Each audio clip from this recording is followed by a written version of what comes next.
Bonjour les runners, bonjour les sportifs, bonjour au petit monde de la course à pied, c'est Seb et je vous retrouve aujourd'hui pour une nouvelle capsule L'œil du coach avec Bruno Heuby. C'est le 211e épisode du podcast À côté de mes pompes. Dans ce format d'épisode relativement court, nous tentons d'apporter des réponses précises à vos interrogations. Aujourd'hui, nous allons tenter de répondre à la question formulée par Jérôme. Merci de nous avoir sollicité pour cette capsule. En effet, lors d'une course sur route, Jérôme a dû affronter des éléments naturels quelque peu défavorables. À l'approche de l'hiver, on a tous connu cette situation où l'on se prépare pour une compétition et le jour de la course, une météo capricieuse, des pluies diluviennes, du vent, du froid. Alors, comment bien aborder ce type de situation ? La question de Jérôme est donc toute simple. Comment rester focus, concentré et prendre du plaisir dans un objectif lorsque les conditions météo sont vraiment contraires ? Je vous laisse donc en compagnie de Bruno Heuby pour cette nouvelle capsule L'œil du coach consacrée à la course à pied dans des conditions météo peu favorables. C'est le nouvel épisode du podcast À côté de mes pompes. Bonne écoute à vous. Bonjour Bruno et bonjour Marie à nouveau. On te retrouve pour une capsule dans l'œil du coach, habituellement avec Bruno. Aujourd'hui, tu viens nous apporter à nouveau ton expérience des conditions météo parfois un petit peu défavorables. Et Dieu sait qu'en 2 ans et demi de tour du monde, tu n'as pas dû rencontrer que du soleil et une météo clémente. La question, c'est celle de Jérôme. On va essayer de répondre à son interrogation. Comment on peut quand même atteindre un plaisir dans un objectif quand les conditions météo ne sont pas propices? Autrement dit, comment aller de l'avant quand la météo n'est pas bonne? Alors Bruno, je te laisse ouvrir le bal, nous donner quelques pistes pour quand même performer. Peut-être une distinction à faire entre des compétitions chronométrées type route et la pratique nature. En trail, on est peut-être moins axé sur cet aspect chronométrique. Oui, c'est ça. Alors Jérôme, quand il a posé cette question, je m'en souviens très bien puisque c'était avant un 10 km qu'il préparait depuis très longtemps et on savait que ce week-end-là, les conditions seraient abominables. Donc ce que je lui ai dit, c'est de se centrer sur d'autres objectifs que le chrono, puisqu'il allait participer à ce 10 km pour faire une performance chronométrique. Donc je lui dis voilà, le chrono, il faut oublier, c'est pas la peine. Tu ne feras pas la performance qui est attendue. Par contre, tu peux quand même te recentrer sur d'autres objectifs. Déjà, prendre du plaisir à courir. Faut pas oublier que c'est quand même très important. Faire une course que tu vas maîtriser, que tu vas contrôler. Être capable aussi peut-être de faire une course par rapport à ton classement dans ta catégorie ou le classement général. On peut toujours se raccrocher à d'autres objectifs pour se motiver et ne pas uniquement se dire voilà, je vise un chrono, je ne le réaliserai pas, donc je passe à autre chose ou je ne vais pas à la course. Il y a toujours des objectifs, il y a toujours des moyens de réussir, de progresser et d'apprendre. Et là, je lui dis dans les conditions qui seront plus habituelles, plus favorables, tu auras plus de facilité à courir. Et finalement, t'habituer à courir dans les mauvaises conditions, c'est aussi une bonne habitude, parce que si dès qu'il pleut 3 gouttes, on met plus le nez dehors, et là Marie pourra nous expliquer comment on fait, on se met des limites, on se met des freins, ce sont des pensées négatives, et il faut éviter ce genre de démarche psychologique dans l'approche mentale de l'objectif. Oui, exactement. Et alors, justement, je rebondis là-dessus. Moi, effectivement, toi, Bruno, t'es coach, donc t'as tout le spectre des différents athlètes qui vont chercher du chrono, qui vont faire du trail, etc., ou même des élites. Mon expérience m'amène à parler plutôt, je pense que je suis plus proche de l'esprit trail, alors on part sur quelque chose où quand on va faire du trail ou de la course de montagne, on est plus confronté aux éléments et au terrain plutôt qu'au chronomètre finalement. Et moi, c'est l'expérience que j'ai. Donc dans mon tour du monde, l'idée à moi, et pendant ma préparation aussi bien que pendant le tour du monde, c'était de me dire, mais moi je vais être dehors tous les jours à courir un marathon, 6 jours sur 7, quoi qu'il arrive, c'est-à-dire quel que soit le terrain. J'ai traversé toutes les chaînes de montagnes d'Europe, les Andes, les Rockies, les Appalaches, etc. Et donc c'était quel que soit le terrain et quelle que soit aussi la météo, qu'il y ait de la neige, qu'il y ait un vent de face épouvantable, qu'il y ait de la pluie ou que ce soit la canicule ou l'humidité, j'allais devoir courir dans tout. Donc le premier travail dans ma préparation, c'était d'accepter ça. De se dire, en fait, je reviens à la raison essentielle pour laquelle je cours et je vais faire cette course autour du monde, c'était d'aller chercher une expérience unique du monde et d'y prendre plaisir tous les jours. Donc c'est évident que si c'est ça mon objectif, si c'est ça qui fuel mon désir tous les jours, c'est évident que tous les jours, je vais rencontrer tous les types de conditions climatiques possibles et imaginables. Donc je les accueille. Je me dis pas, bon sang, il y aura des jours de pluie, ça va être terrible.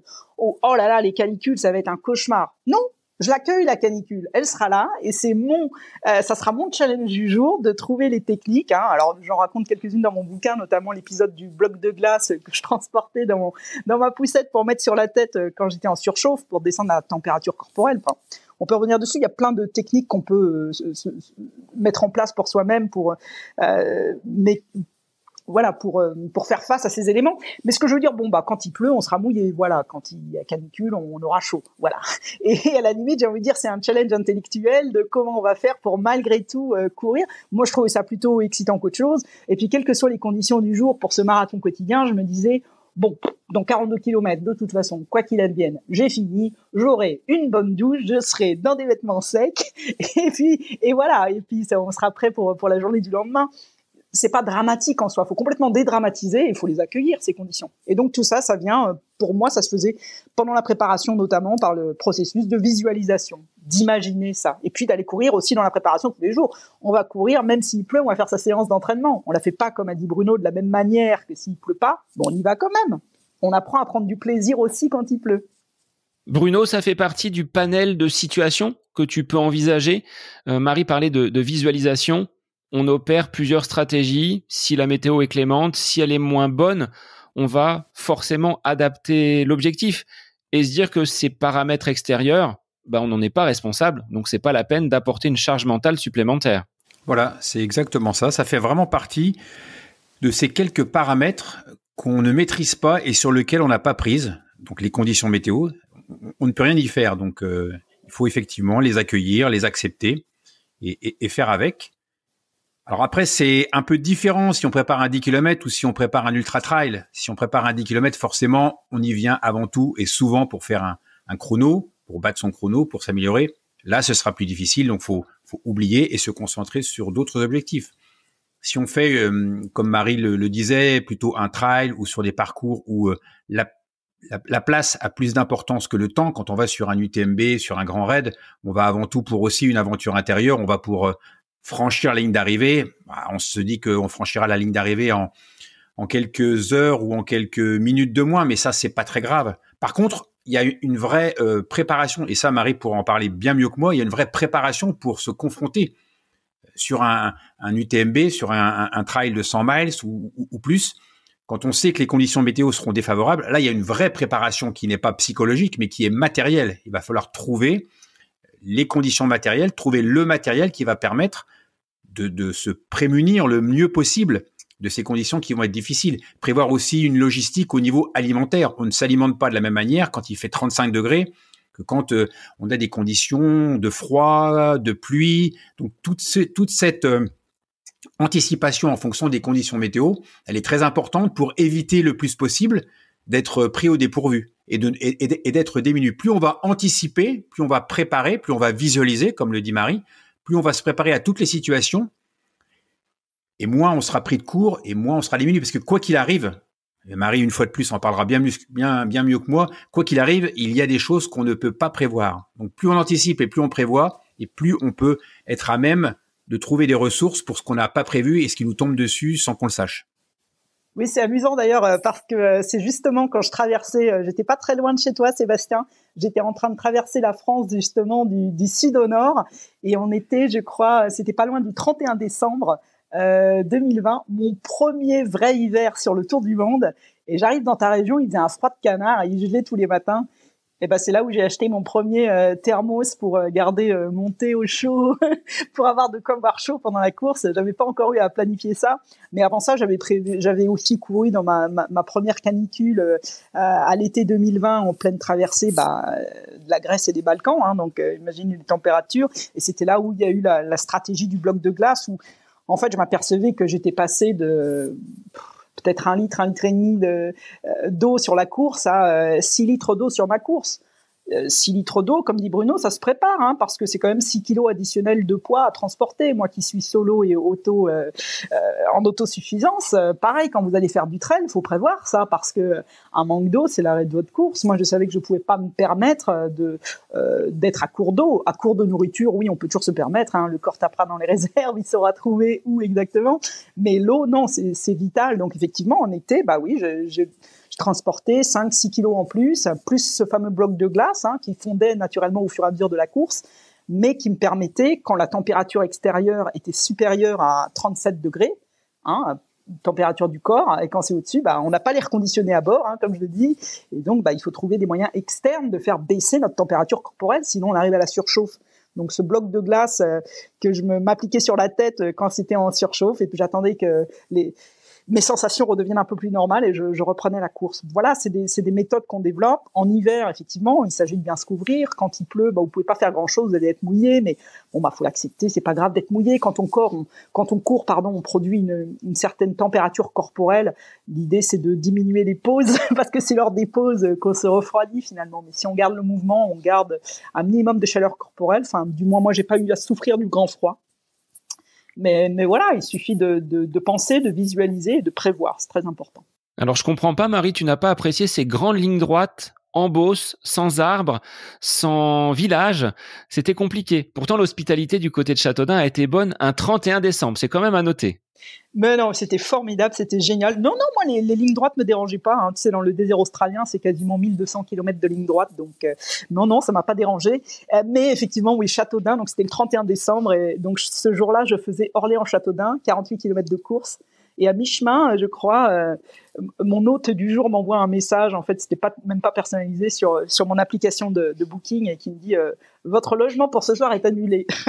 Et bon, 31 décembre, naturellement, puis il n'y avait rien de libre le 31 décembre. J'avais déjà, donc je visualisais une solution, et je m'imaginais rentrer dans l'église du village et me dire, bah au moins je pourrais dormir sur un banc de l'église du village. Voilà, j'essayais de m'apprivoiser à cette idée-là, de me dire, bah voilà, ça ira quand même de dormir sur un banc d'église, même s'il fait moins 5 degrés dehors, ça ira.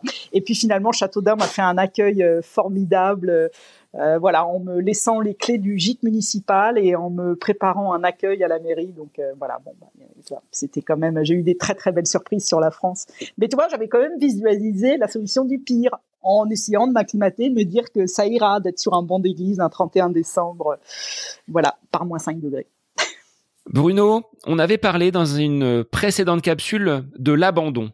Quand ces conditions météo ne sont pas bonnes, est-ce que c'est la bonne solution? Parce que derrière, on en a déjà parlé avec ce down après objectif, il faut pouvoir l'accepter et pouvoir rebondir. Moi, je pense que c'est une option qui n'est pas possible et qu'il faut éliminer d'emblée. Et une fois de plus, Marie le prouve. Non, l'abandon, c'est rentrer dans quelque chose déjà de négatif. Donc, on va avoir une vision de soi, une vision de la performance qui va être très négative. Donc, pour moi, l'abandon, c'est pas une solution. C'est quelque chose qu'il faut éviter à tout prix. On peut s'habituer aux conditions difficiles. On va baisser le curseur des objectifs. On s'adapte, mais on va au bout. On franchit la ligne et on met en œuvre tout ce qu'il faut pour ne pas lâcher, parce qu'on risque de rentrer dans une spirale négative de l'abandon. C'est voilà, plus on abandonne et plus on a envie d'abandonner, plus on lâche et plus on va lâcher. Donc pour moi, l'abandon n'est pas une option. Rime riche.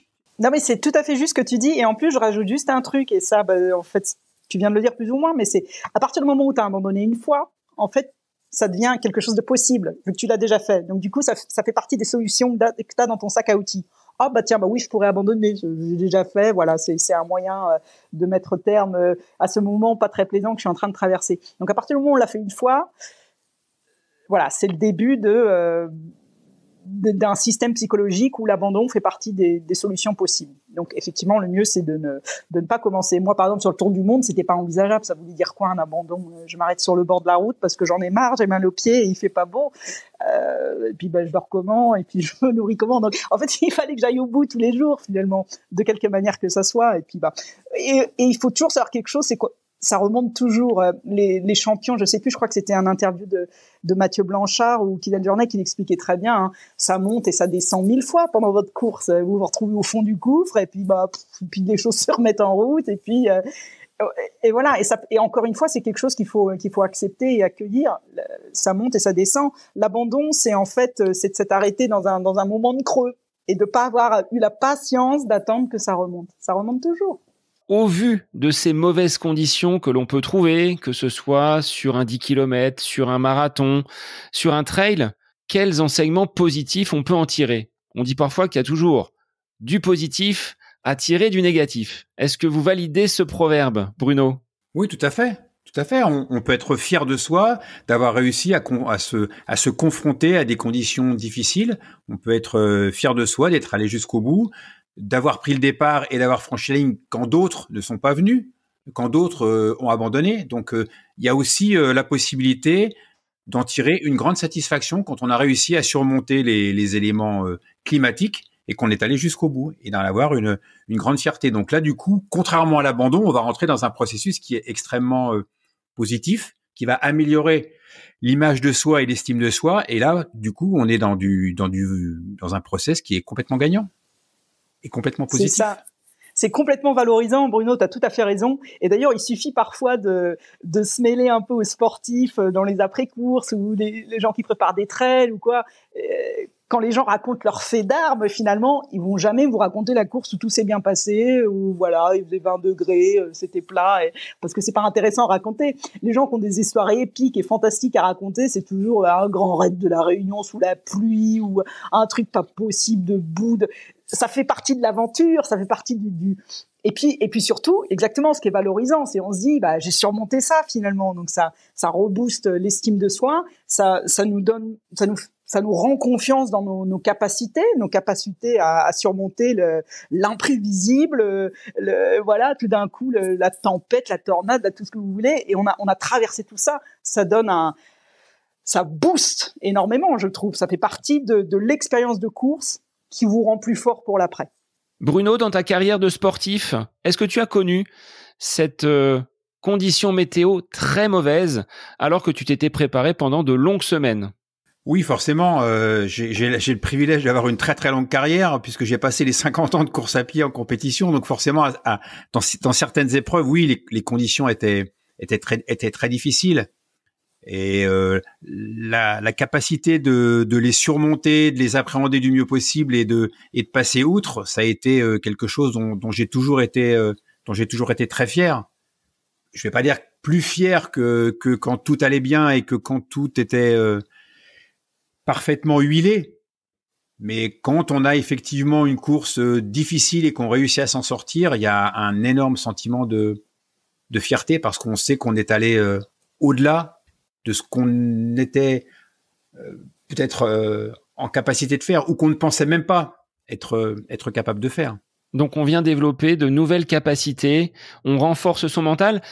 Je vous laisse le mot de la fin. Si vous avez des petites choses à ajouter sur cette capsule pour répondre à Jérôme, on espère avoir répondu à ses interrogations sur ces mauvaises conditions et comment les surmonter. Je me lance, c'est très anecdotique. Je le raconte dans mon bouquin. L'idée du tour du monde, elle est née dans une conversation téléphonique au bureau où je m'endormais à moitié, je faisais un petit dessin sur mon calepin et j'avais dessiné cette espèce de petite Mafalda qui courait sur un globe terrestre. C'est comme ça que l'idée de mon tour du monde en courant est venue.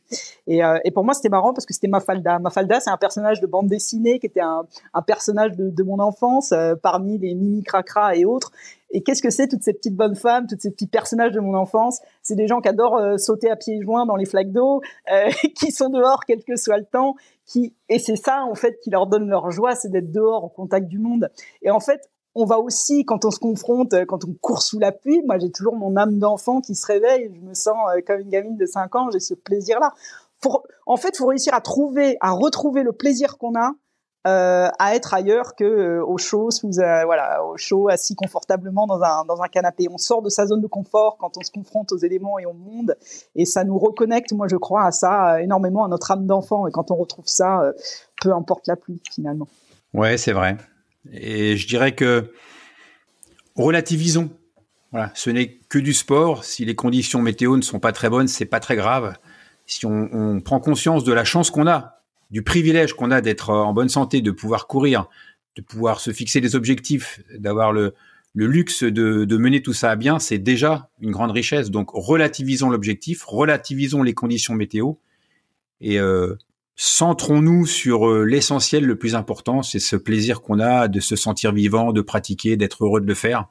Et ça n'a pas de prix. Pour les auditeurs, on va leur conseiller de sortir le kawaii, prenez les chaussures et allez sauter dans les flaques d'eau. C'est quelque chose que j'apprécie aussi quand les chemins viennent à être un petit peu plus boueux, eh bien de se sentir vivant. Merci à tous les deux pour cet échange autour de l'œil du coach. Bruno, tu étais aidé et suppléé par Marie sur ces dernières capsules. J'espère que tu as apprécié l'exercice. Ouais, c'est très intéressant. C'est très intéressant, cette espèce de ping-pong, ces confrontations d'idées. C'est très enrichissant et c'est surtout très intéressant pour les auditeurs et tous ceux qui nous écoutent. Et pour les auditeurs, on vous retrouve très vite pour de nouvelles capsules. C'est l'œil du coach sur le podcast À côté de mes pompes. Bonne semaine à vous.